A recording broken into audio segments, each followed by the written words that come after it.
Hello， 大家好，我是亚洲老大的珍妮。迄今世界上还有5个共产主义国家，中国就是其中之一。中国同时也是世界上经济发展最快的国家之一。在过去的几十年间，中国的外籍雇员飞速增长。他们为何来到中国？作为外国人在中国的生活是什么体验？让我们来听听看他们怎么说。So, where are you from and how long have you been in China? I'm from Egypt and I've been here for 4 years. I'm from Russia. I've been living in Shanghai for almost 6 years. I'm originally from Lecce in Italy, and I've been in China for a couple of years. I grew up in the northeast of the US, Connecticut to be specific. I've been in Shanghai for 12 years. So what made you decide to move here? The language Chinese. I started in 1989. You know, originally I studied Chinese years ago when I was in college and wanted to move over here, and then just ended up staying all this time. I got a pretty good job right after university, working in mergers and acquisition investment banking.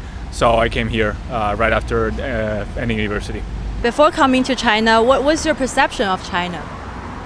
Oh, a lot of stereotypes, like a mystical country with Kung Fu masters and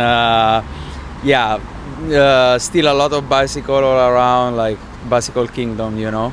The first time I came here was about 18 years ago, so I think before that, not a lot of perception, maybe a developing country, big developing country in Asia, and it's changed a lot since then. So after your time here in China, have your perception changed about China? Really changed a lot, yeah. What is that now? Changed a lot and in a good way, because China, especially the key cities like Shanghai, Beijing, really international cities welcome foreigners like us. This is really a good place to live and to stay.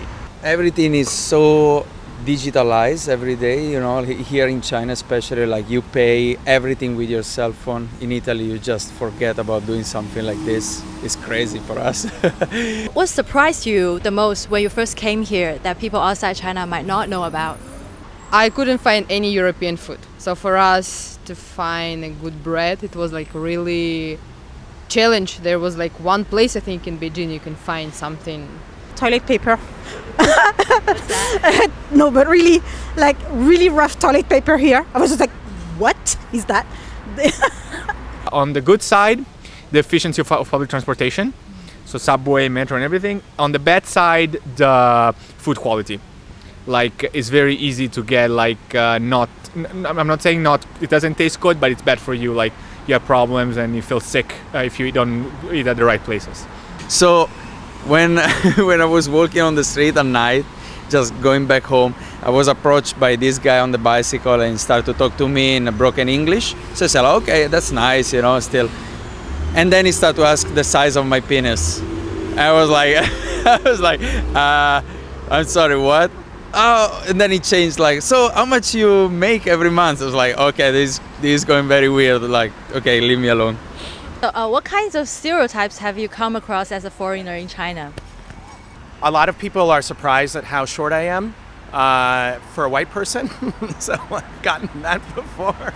If you say I'm from Russia, then they're gonna ask me, oh, you drink only vodka, so. When I tell people I'm from Egypt, so people think like maybe we still have camels in the road, you know, we live in tents, stuff like that. So sometimes I got like questions like that, Chinese, if I have a friend he can translate to me, you know. But I just don't tell my guys in Cairo we have a big city as well. So maybe that's the stereotype, you know. Italian, oh, nice shoes. Oh, football is good, which is not true, but. So where do you think these stereotypes come from? These stereotypes come from, I would say like majority of stereotypes come from like TV and radio maybe, yeah. So generally speaking, how do you think foreigners are portrayed on the Chinese media? It's funny because I noticed that some local brands or local in China or from Asia try to use foreigners like advertisement, and the other way around, international brands try to use Chinese people for advertising their products. I think the media does a pretty favorable job. I think foreigners are usually seen as a positive light from a business aspect, bringing experience from other more developed, more mature markets here. that can benefit the economy and people's business. So the international media always talk about Chinese censorships, and what have you about your personal experience regarding this issue? Yeah, I wouldn't be able to function both on a personal life and work life without VPN. So I see everything. Like, there's a significant amount of way more than I expected, to be honest. It's quite annoying. I'm not a big fan. It's annoying. Well, it just all we do is we want YouTube. We want Facebook to look at friends, cats, and dogs. That's all we want, right? So it's not like we don't want to do anything else. As a foreigner, what worries you the most about living in China? Visa, because every year you have to renew. You never know if sometimes one day they won't let you renew it. Anything else is okay. Air pollution, for reals. Like, I mean, I've been sick many times this year because of the air pollution in Beijing. It hasn't been that bad actually during the winter and stuff, but yeah, I feel like it's actually like a health concern. Like it's major and it's crazy. Xi Jinping, yeah, he's trying to go like the way Mao did, not as far as economic policies, hopefully, but as far as government control and generally. So I don't like that. I don't like China was opening up not only on an economic point of view, but also on a social democracy point of view, but it's regressing quite significantly. So that worries me quite a bit. And a friend of mine thinks there's going to be a war for Taiwan in the next 3 years. Have you ever felt discriminated against or uncomfortable in public space because you are a foreigner? No, I didn't have this problem. I mean, in terms of the pricing of things, maybe prices were higher for me than they would have been. When we've traveled, sometimes I'll let my husband go in first and ask to see what the price is, and they'll hide around the corner. But then we discover how good you are at haggling. Yeah. And you end up, just send her in all the time, so you can just get best prices for everybody. Yes, it happens sometimes. Yes. What's your story? So I was made paying to visit one monument because I wasn't not even Chinese, but I wasn't Han, which means that not only they are discriminating with foreigners, but they are discriminating even with Chinese. So if you are not even Hanzu, then you have to pay, which I find it very ridiculous. I think I'm alright, but I know a lot of people who are not okay with that, and they leave China because of this reason, because even if you speak language, if you have a working visa here, if you actually live a long time here, everybody still treat you as a foreigner, as an outsider, and they maybe not trust you, or they won't cheat you or something like that. On the flip side, are there any advantage to being a foreigner here than the Chinese people? Oh yes, of course. A lot of my friends, they can get money very easily here.